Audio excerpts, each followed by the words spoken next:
So hello everyone. आज की session में हम लोग बात करेंगे ट्रांसक्रिप्शन के बारे में कि ट्रांसक्रिप्शन क्या होता है और ट्रांसक्रिप्शन में कौन कौन से सीक्वेंसेस इन्वॉल्व होते हैं और जो भी प्रोटीन्स आकर उसे बाइंड होते हैं डीएनए पे, वो कैसे आरएनए को ट्रांसक्रिप्ट करता है और किस रीजन पे आकर ये सब बाइंड होते हैं उसके बारे में देखा जाएगा। सो चलिए शुरू करते हैं। और सबसे पहले आप मेरे चैनल को like and subscribe and share ज़रूर करें। सो चलिए शुरू करते हैं। सो ट्रांसक्रिप्शन क्या होता है? अगर ट्रांसक्रिप्शन को मैं डिफ़ाइन करूँ तो ट्रांसक्रिप्शन एक ऐसी प्रोसेस है जिसमें कॉपी किया जाता है किसी भी डीएनए को, जो भी जेनेटिक इन्फॉर्मेशंस होते हैं उन जेनेटिक इन्फॉर्मेशन को कोड किया जाता है आरएनए स्ट्रैंड्स में, कुछ इस तरह से। Means transcription is the process by which copying of genetic information of DNA into the single strand of mRNA, that is known as transcription. अब ये जो ट्रांसक्रिप्शन है, इस ट्रांसक्रिप्शन में कई सारे टाइप के आरएनए आ सकते हैं। जरूरी नहीं है कि हमेशा ट्रांसक्रिप्शन जिसका हो वो एमआरएनए ही हो। ट्रांसक्रिप्शन में आपके एमआरएनए तो आता ही है, और भी कई सारे लाइक आरआरएनए, टीआरएनए, एसएनआरएनए, एमआईआरएनए और भी कई सारे प्रकार के आरएनए ट्रांसक्रिप्ट किए जाते हैं ट्रांसक्रिप्शन के द्वारा। सो इन सभी आरएनएस के लिए डिफरेंट काइंड ऑफ पॉलीमरेजेस भी होती हैं, पॉलीमरेज एंजाइम। सो ट्रांसक्रिप्शन में जो पॉलीमरेज एंजाइम इन्वॉल्व होता है उसको हम लोग नाम देते हैं डीएनए डिपेंडेंट आरएनए पॉलीमरेज। अब ये डीएनए डिपेंडेंट क्यों बोला जा रहा है? क्योंकि ट्रांसक्रिप्शन में जो आरएनए पॉलीमरेज है वो डीएनए पे जाकर बाइंड होता है और उसके डीएनए के जेनेटिक इन्फॉर्मेशंस को आरएनए में कन्वर्ट करता है। इसीलिए इसको बोला जाता है DNA dependent RNA polymerase. RNA polymerase RNA का फॉर्मेशन करेगा और डीएनए के डिपेंडेंट का मतलब कि डीएनए प्रेजेंट होगा, उसकी जो भी जेनेटिक इन्फॉर्मेशंस होगी उनको आरएनए के फॉर्म में वो बनाएगा। सो ये हुआ नॉर्मल चीज़ की बात है। अगर मैं बात करूँ कि डीएनए में किस सीक्वेंसेस पे इसकी वो ट्रांसक्रिप्शन होता है, सो डीएनए में कुछ ये सीक्वेंस होती हैं, लाइक प्रमोटर रीजन होता है, स्ट्रक्चरल रीजन होता है और टर्मिनेटर रीजन होता है। अगर बात करूँ प्रमोटर रीजन की, तो यूकैरियोट्स और प्रोकैरियोट्स में जो है ये कुछ प्रमोटर रीजन्स होते हैं। दोनों को टाटा बॉक्स बोला जाता है नॉर्मली, लेकिन अगर एक स्पेसिफिक नाम दूँ, मान लीजिए एक मैं प्रोकैरियोटिक टाटा बॉक्स का नाम ले रहा हूँ एंड मैं एक और यूकैरियोटिक टाटा बॉक्स का नाम ले रहा हूँ। सो प्रोकैरियोट में जो टाटा बॉक्स का नाम होगा उसे हम लोग प्रिग्नो बॉक्स बोलते हैं, प्रिग्नो बॉक्स। एंड जो यूकैरियोट में टाटा बॉक्स है उसको हम लोग हॉगनेस बॉक्स बोलते हैं। सो ये हुआ प्रमोटर रीजन के बारे में। अब इसी प्रमोटर रीजन पे आपके RNA polymerase transcription factors, short form में टीएफ इसको बोल सकते हैं, टी फैक्टर्स है टीएफ। अब ट्रांसक्रिप्शन फैक्टर्स प्रोकैरियोट्स में नहीं आते, बस ये यूकैरियोट्स में आते हैं। सो ये हुआ इसके बारे में, प्रमोटर रीजन के बारे में। अगर मैं स्ट्रक्चरल जीन की बात करूँ तो स्ट्रक्चरल जीन जो है ये वह जीन है या फिर वह सेगमेंट है डीएनए का जिस पे एक एमआरएनए का फॉर्मेशन होता है। मान लीजिए कि एक स्ट्रक्चरल जीन है यहाँ से यहाँ तक। सो जो एमआरएनए बनेगा या फिर टीआरएनए वो भी इतने से इतने में ही बनेगा। अब ये जो स्ट्रक्चरल जीन है इसकी एक सब यूनिट होती है जिसका नाम है सिस्ट्रॉन। अब इस सिस्ट्रॉन भी दो पार्ट्स में डिवाइड होता है, एक होता है इनएक्टिव फॉर्म और एक होता है एक्टिव फॉर्म। इसके एक्टिव फॉर्म को हम लोग एक्सॉन बोलते हैं एंड इनएक्टिव फॉर्म को इंट्रॉन बोलते हैं। अब ये जो एक्सॉन और इंट्रॉन है, मान लीजिए यहाँ पे एक एमआरएनए है।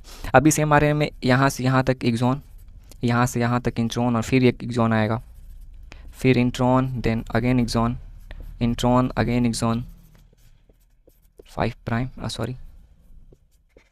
3 प्राइम 5 प्राइम। अब ये जो एक्सॉन है ये हुआ ये चारों के चारों एक्सॉन है,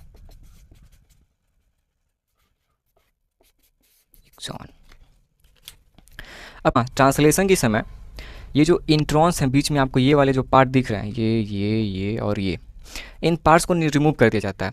अब ये रिमूव कैसे होता है? मॉलिक्यूलर बायोलॉजी में एक आरएनए प्रोसेसिंग नाम की एक प्रोसेस है। अब ये जो आरएनए प्रोसेसिंग है, इसमें क्या होता है कि ये जो भी इंट्रॉन्स हैं, ये हुआ ये हुआ ये हुआ,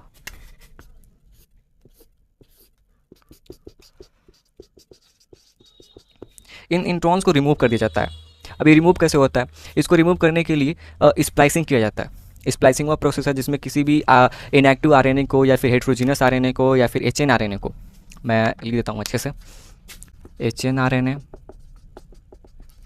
हेट्रोजीनस न्यूक्लियर आरएनए,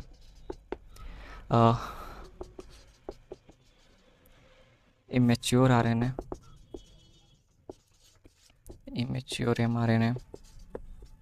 सो ये जो एचएनआरएनए या इमेच्योर आरएनए है, ये दोनों के दोनों सेम टर्मिनोलॉजी हैं, सेम टर्मिनोलॉजी।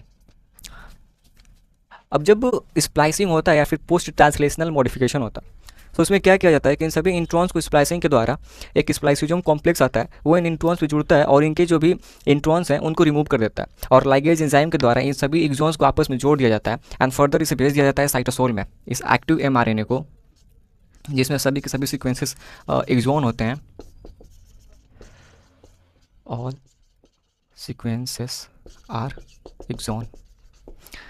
इनको भेज दिया जाता है साइटोसोल में, और वहाँ पे जाके इसके ऊपर राइबोसोम आकर जुड़ते हैं एंड फर्दर इसके ट्रांसलेशन को आगे प्रोसीड करते हैं।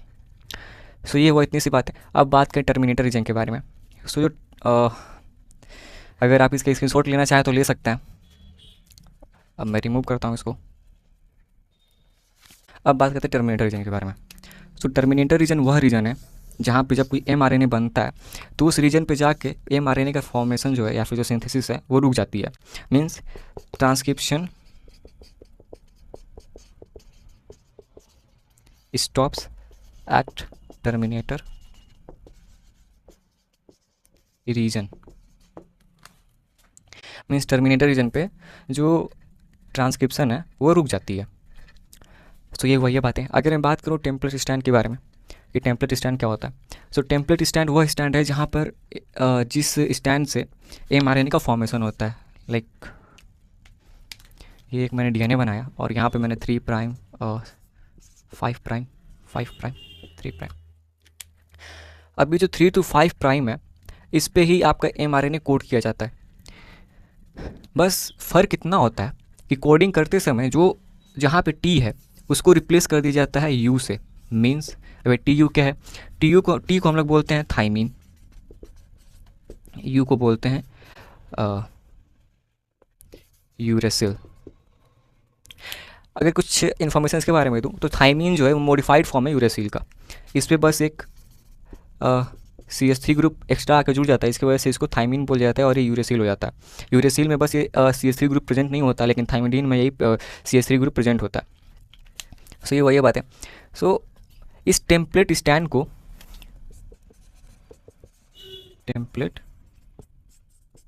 इस टेम्पलेट स्टैंड को हम लोग एंटीसेंस के भी नाम से जानते हैं, एंटीसेंस स्टैंड। अब आप लोग सोच रहे हो कि एंटीसेंस क्यों है?